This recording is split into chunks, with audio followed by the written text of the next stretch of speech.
दोस्तों स्वागत है आप सब लोगों का इस चैनल के एक और नए वीडियो में, उस सेगमेंट में जिसका नाम है भक्तोलॉजी, अंधभक्तों की शाखा, जहां पर हम लोग जम करके इन चड्डीधारी चिंटुओं की वाट लगाते हैं, इनकी खटिया खड़ी करते हैं और साथ ही इनके सुप्रीम लीडर्स के सामने बड़े सवाल रखने का काम करते हैं। मोदी वर्सेस योगी की लड़ाई में एक और नया और बहुत ही बड़ा ट्विस्ट आ चुका है, जिसके बारे में इस वीडियो में मैं आपको पूरी तरीके से बताने वाला हूं। आरएसएस ने नरेंद्र मोदी के ऊपर, इस मोदी वर्सेस योगी की लड़ाई के बीच में नरेंद्र मोदी के ऊपर एक बहुत बड़ा एक्शन लिया है और यह चीज साफ कर दी, क्लियर कर दिया आरएसएस ने कि मोदी वर्सेस योगी की इस लड़ाई में आरएसएस योगी आदित्यनाथ के साथ खड़े हैं और इसीलिए लगातार योगी आदित्यनाथ का जो पलड़ा है इस लड़ाई के अंदर वो भारी दिखाई दे रहा है। हमने पिछले कुछ दिनों में लगातार अलग अलग अपडेट्स देखी है, जहां पर हमने ये तक भी देख लिया है कि ऑफिशियल ट्विटर अकाउंट से बीजेपी उत्तर प्रदेश से नरेंद्र मोदी की फोटो हटा दी गई। नरेंद्र मोदी की फोटो हटाई गई, उसके ऊपर आरएसएस ने एक एक्सप्लेनेशन दिया है जो मैं आपको इस वीडियो में बताऊंगा। लेकिन जेपी नड्डा की फोटो आखिरकार क्यों हटाई गई? वो तो पार्टी के प्रेसिडेंट हैं, उनकी फोटो हटा दी जाती है। साथ ही साथ तमाम ग्राफिक्स, नमामि गंगे प्रोजेक्ट तक से नरेंद्र मोदी की फोटो हटा दी जाती है और ये चीजें किसके कहने पर करी जाती है? आरएसएस के कहने पर करी जाती है। ये चीज क्लियर हो गई तब जब आरएसएस ने ये एक्शन नरेंद्र मोदी के ऊपर लिया। क्या है ये बड़ा एक्शन? यूपी चुनाव से रिलेटेड अभी आगे चल के आपको बताऊंगा, लेकिन उससे पहले यूपी की ही एक और बहुत बड़ी खबर आपके सामने रख देना चाहता हूं, जिसके बारे में इस टाइम पर कोई भी so called main stream media वाला डिबेट नहीं कर रहा, बीजेपी आईटी सेल वाले बात नहीं कर रहे, बीजेपी के बड़े बड़े नेता बात नहीं कर रहे। यकीन मानिए, अगर इतनी बड़ी खबर किसी और के सरकार में निकल कर आ जाती, अरविंद केजरीवाल, उद्धव ठाकरे, ममता बनर्जी, किसी की भी सरकार में से निकल आती, तो अभी तक ये पूरा नेशनल इशू बन चुका होता। इसके ऊपर पूरे इलेक्शंस डिसाइड कर दिए जाते और इस चीज के आसपास ही इस टाइम पर पूरी फेक न्यूज का कैंपेन चलाया जा रहा होता। आपके सामने रखना चाहूंगा, कल एक खबर निकल कर आई आगरा से, आगरा के एक हॉस्पिटल से, बहुत बड़े हॉस्पिटल से, जहां पर एक वीडियो लीक हुआ। सबसे पहले वीडियो आपको दिखाना चाहूंगा, उसके बाद इस खबर के बारे में आगे बात करेंगे। आप समझाओ, डिस्चार्ज करना शुरू करो। ऑक्सीजन कहीं नहीं है, मुख्यमंत्री नहीं मंगा सकता ऑक्सीजन। आपको बता दूं सिचुएशन, मोदी नगर ड्राई हो गया, हमारे हाथ पैर फूल गए। हमने भैया फिर कुछ लोगों को व्यक्तिगत तौर पर समझाना शुरू किया, भाई समझो बात, समझो बात। कुछ लोग कर समझदार भी थे उसमें, जो भी पेंडुलम बने रहे, नहीं जाएंगे नहीं जाएंगे, मैंने कोई नहीं जा रहा, छोड़ना मत लगाओ, छोड़ो। अब वो छांटो जिनकी ऑक्सीजन बंद हो सकती है, जो बिल्कुल ही डेडलाइन पे है। एक ट्रायल मार दो दोपहर में, एक मॉक ड्रिल करके देख लो, समझ जाएंगे कौन सा मिलेगा कौन सा नहीं मिलेगा। सही बात है, सही बात है। एक मॉक ड्रिल करी हमने सुबह 7 बजे, मॉक ड्रिल हुई, सब दोषी बन गए। ये किसी पता नहीं, ये मॉक ड्रिल कराई सुन करके सबके, फिर छट गए 22 मरीज, तुरंत खोल दिए थे। 22 मरीज छट गए और भाई साहब जे मरेंगे। और कितनी देर के लिए मॉकड्रिल करा? 5 मिनट के 5 मिनट में 22 मरीज मॉकड्रिल। नीले पड़ने लगे। ओहो ओहो। तो सुनिए, आप लोगों ने वीडियो देखी, आप लोगों ने वीडियो। एक हॉस्पिटल का मालिक ये कह रहा है, बहुत बड़ा हॉस्पिटल है आगरा में, उसका मालिक ये कह रहा है कि उन्होंने एक मॉक ड्रिल करी, एक मॉक ड्रिल जहां पर उन्होंने ऑक्सीजन बंद कर दी। ये सब चीजें उस टाइम पर करी गई जब पूरे उत्तर प्रदेश में सेकेंड वेव के बाद हाहाकार मच रहा था ऑक्सीजन के लिए। और किसके ऊपर ये मॉक ड्रिल करी गई? उन लोगों के ऊपर मॉक ड्रिल करी गई जिनकी जो हालत है वो कुछ ज्यादा ही नाजुक हो चुकी थी। ये वीडियो निकल करके आया, उसके बाद खबर ये निकल करके आई कि इस हॉस्पिटल के ऊपर ताला लगा दिया गया। जरा देखिए दैनिक भास्कर की इस रिपोर्ट को अपनी स्क्रीन के ऊपर। मुझे तो ऐसा लगता है कि शायद यूपी की सारी खबरें, जो असली खबरें हैं, वो दैनिक भास्कर पे ही इस टाइम पे दिखाई देती हैं। ये खबर भी दैनिक भास्कर पे दिखाई दी, इसके अलावा और किसी भी चैनल पे, किसी भी अखबार में दिखाई नहीं दी। देखिए इस खबर को अपनी स्क्रीन के ऊपर। आगरा का पारस अस्पताल सीज, ऑक्सीजन सप्लाई बंद करने से हुई थी 22 लोगों की मौत। कैसा हॉस्पिटल है, कैसा इसका मालिक है और कैसे डॉक्टर्स हैं जो ऑक्सीजन बंद करके, मॉक ड्रिल करके लोगों को मारने का काम करते हैं।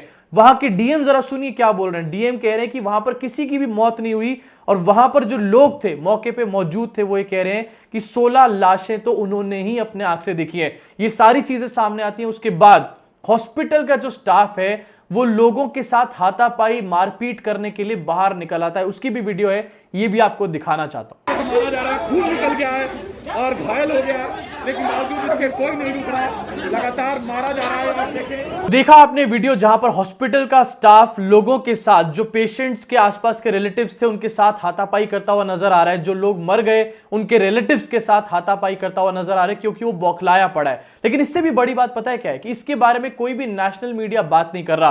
कल सिर्फ रूबिका लियाकत के शो पे इसके बारे में डिस्कशन हुआ, बाकी किसी भी शो में, किसी भी चैनल पे, किसी भी प्राइम टाइम पे मैंने इसके ऊपर डिबेट नहीं देखी। सोचिए, सबसे बड़ा प्रदेश, इतना बड़ा अस्पताल प्रदेश का, आगरा के अंदर स्थित, 22 लोगों की जान जाती है ऑक्सीजन बंद करने की वजह से। अपने आप में कितनी ज्यादा शर्मनाक बात है। इससे भी ज्यादा शर्मनाक बात पता है क्या है, कि योगी आदित्यनाथ ने इसके ऊपर अभी तक एक भी ट्वीट नहीं करा है। योगी आदित्यनाथ की ट्विटर वॉल मैंने छानी पूरी तरीके से, और मैंने देखा कि आखिरकार योगी आदित्यनाथ ने किस किस चीज के ऊपर ट्वीट कर रखे हैं। मेरे सामने कुछ ट्वीट्स ऐसे भी आए जहां पर सड़क हादसे में मरे हुए लोगों के बारे में बात करी गई और उसके बारे में शोक व्यक्त किया गया। आपकी स्क्रीन पर दिखाना चाहूंगा, लेकिन उसके बावजूद भी पारस अस्पताल के इस कांड के बारे में बात नहीं करी जाती। आखिरकार यह अपने आप में शर्मिंदगी की बात नहीं है तो और क्या है। हॉस्पिटल को सीज कर दिया गया है, लेकिन डीएम कह रहे हैं वहां पर किसी की मौत नहीं हुई। साथ ही साथ जो उत्तर प्रदेश के मुख्यमंत्री हैं, वो ना ही हॉस्पिटल के ऊपर, ना ही हॉस्पिटल के मालिकों के ऊपर एक भी ट्वीट करने को राजी हैं। इससे क्या सामने हमारे को पता चलता है? सामने हमारे को यही चीज पता चलती है कि कोई ना कोई मिली भगत सरकार की, डीएम की, प्रशासन की इस हॉस्पिटल के साथ जरूर ही रही होगी। इसी के साथ आगे बढ़ना चाहता हूं। जिस खबर से मैंने इस वीडियो की शुरुआत करी थी, मोदी वर्सेस योगी की लड़ाई से एक बहुत बड़ा ट्विस्ट आ चुका है, एक बहुत बड़ा चेंज आया है, बहुत बड़ी अपडेट आपके सामने रखना चाहता हूं। योगी आदित्यनाथ का पलड़ा और ज्यादा भारी हो चुका है। लगातार मैं देख रहा हूं कि योगी आदित्यनाथ इस मोदी वर्सेस योगी में भारी होते चले जा रहे हैं, और साथ ही साथ नरेंद्र मोदी का पलड़ा जो है वो हल्का होता जा रहा है। इसके बाद आने वाले समय में नरेंद्र मोदी के साथ क्या क्या होने वाला है ये तो समय बताएगा, लेकिन खबर आपके सामने रखना चाहूंगा दैनिक भास्कर के माध्यम से निकल कर आई है। आरएसएस का योगी मॉडल यूपी चुनाव 2022 के लिए संघ की बैठक में बनी रणनीति। राज्यों के लिए चुनाव में पीएम मोदी का चेहरा इस्तेमाल नहीं किया जाएगा। यानी कि आरएसएस ने एक बड़ा फैसला लिया, और बड़े फैसले में एक आया कि आने वाले जो 5 राज्य के चुनाव है अगले साल में, उसमें नरेंद्र मोदी के चेहरे को इस्तेमाल नहीं किया जाएगा। अब ये सब बातें तो हम अच्छी तरीके से जानते हैं, 5 राज्यों के बारे में बात करी गई, लेकिन मेन राज्य इन 5 में से कौन सा है आप अच्छे तरीके से जानते हैं, उत्तर प्रदेश। और यह चीज आरएसएस ने क्लियर कर दी है कि नरेंद्र मोदी का चेहरा उत्तर प्रदेश के कैंपेन में यूज नहीं किया जाएगा। इनडायरेक्टली नरेंद्र मोदी को एक तरीके से लिस्ट से उतार दिया है, अपने स्टार कैंपेनर की लिस्ट से उतार दिया है आरएसएस ने, और ये नरेंद्र मोदी के मुंह पर एक बहुत ही भारी भरकम तमाचा है। अब और क्या क्या बातें हुई इस मीटिंग के अंदर, ये आपके सामने रखना चाहता हूं जरा एक बार आपकी स्क्रीन के ऊपर, कि इस आर्टिकल में क्या क्या छपा है। बड़ी चीजें जो मैंने हाईलाइट करी हैं। साल 2022 में यूपी विधानसभा चुनाव मुख्यमंत्री योगी आदित्यनाथ के ही नेतृत्व में लड़ने का फैसला लिया गया है, और जब कोई फैसला आरएसएस ले लेता है तो वो किस तरीके से पत्थर की लकीर होता है ये हम अच्छे तरीके से जानते हैं। इससे भी महत्वपूर्ण ये निर्णय माना जा सकता है कि यूपी और दूसरे 5 राज्यों में होने वाले चुनाव में अब प्रधानमंत्री मोदी का चेहरा इस्तेमाल नहीं किया जाएगा। यानी कि उत्तर प्रदेश का जो चुनाव है वो तो योगी के नाम पे लड़ा जाएगा, लेकिन बाकी के जो 5 जो राज्य हैं उनमें मोदी का पत्ता पूरी तरीके से साफ कर दिया गया है। योगी वर्सेस मोदी की इस लड़ाई में मोदी के हाथ से सिर्फ यूपी तो क्या बल्कि बाकी के भी राज्य इस टाइम पर जाते हुए नजर आ रहे हैं। उसके बाद और क्या बात बोली गई, संघ का मानना यह है कि क्षेत्रीय नेताओं के मुकाबले प्रधानमंत्री मोदी के चेहरे को सामने रखने से उनकी छवि को नुकसान होता है। अब ये बातें तो सिर्फ कहने की हैं और मीडिया के सामने बोलने की है, लेकिन आप और मैं अच्छे तरीके से जानते हैं कि बंगाल और तमाम राज्यों में हार के बाद नरेंद्र मोदी को साइडलाइन करा जाना शुरू हो चुका है। वो प्रोसेस में नरेंद्र मोदी आ चुके हैं जिस प्रोसेस में एक टाइम पर अडवाणी हुआ करते थे। आगे इसी आर्टिकल में बताया गया है कि बंगाल में ममता बनाम मोदी से बहुत बड़ा नुकसान हुआ है। सूत्रों का कहना है कि इस बैठक में पश्चिम बंगाल के चुनाव को लेकर गंभीर चिंतन और समीक्षा करी गई। संघ नेताओं का मानना है कि पश्चिम बंगाल के विधानसभा चुनाव में ममता बनर्जी बनाम मोदी की रणनीति से भारी भरकम नुकसान हुआ है। बहुत सारे अलग अलग तरीके के लॉजिक्स दिए गए। हालांकि ये बात कहीं ना कहीं सच्ची है कि मोदी वर्सेस ममता की जो लड़ाई है उसकी वजह से मोदी को एक बहुत करारा झटका मिला। झटका इसलिए मिला है क्योंकि नरेंद्र मोदी अपने आप को प्रूव नहीं कर पाए। इन्हीं सब चीजों का सहारा लेकर के इस टाइम पर संघ नरेंद्र मोदी के ऊपर एक बड़ा एक्शन लेता हुआ नजर आ रहा है। ये क्या है इस आर्टिकल में आपको बता देता हूं, जो कि सबसे बड़ी हाईलाइट मुझे नजर आई आपके सामने रखना चाहता हूं। यूपी में मुस्लिम वोटर एक बड़ा फैक्टर है, हेड बनाया गया और ये लिखा गया, बताया गया कि इसी के साथ पश्चिम बंगाल के मुख्यमंत्री ममता बनर्जी और कांग्रेस ने मोदी की इमेज मुसलमान विरोधी बनाने की रणनीति अपनाई थी। इससे मुसलमान वोटर एकजुट हो गए। 70% से ज्यादा मुसलमानों ने तृणमूल कांग्रेस को वोट देकर चुनावी नतीजों को एक तरफा कर दिया था। पश्चिम बंगाल के बाद उत्तर प्रदेश में भी मुसलमानों की आबादी काफी ज्यादा है, 75 सीटों पे इसका प्रभाव है। इसी के साथ सूत्रों के मुताबिक एक और अहम बात पर गंभीरता से विचार किया गया है कि इस बार यूपी विधानसभा चुनाव में बीजेपी मुस्लिम उम्मीदवार को भी मैदान में उतारने वाली है। जी हां, उससे उनकी मुस्लिम विरोधी छवि बनाने का मौका विरोधियों को नहीं मिलेगा। इस पर अंतिम फैसला पार्टी को ही करना है। यानी कि भारतीय जनता पार्टी अलग अलग राज्यों में मुंह की खाने के बाद मुसलमानों की शरण में जाने वाली है, मुस्लिम अपीजमेंट शुरू करने वाली है भारतीय जनता पार्टी। वो मुस्लिम अपीजमेंट जिसका इल्जाम वो तमाम पार्टियों पर लगाते थे, कांग्रेस से लेकर टीएमसी या फिर और अन्य पार्टियां जितनी भी हैं, सबके ऊपर मुस्लिम अपीजमेंट का इल्जाम लगाया जाता था। लेकिन आरएसएस की इस मीटिंग में डिसाइड हुआ है कि अब मुस्लिम उम्मीदवारों को भी उतारा जाएगा और मुस्लिम की शरण लेगी भारतीय जनता पार्टी और नरेंद्र मोदी।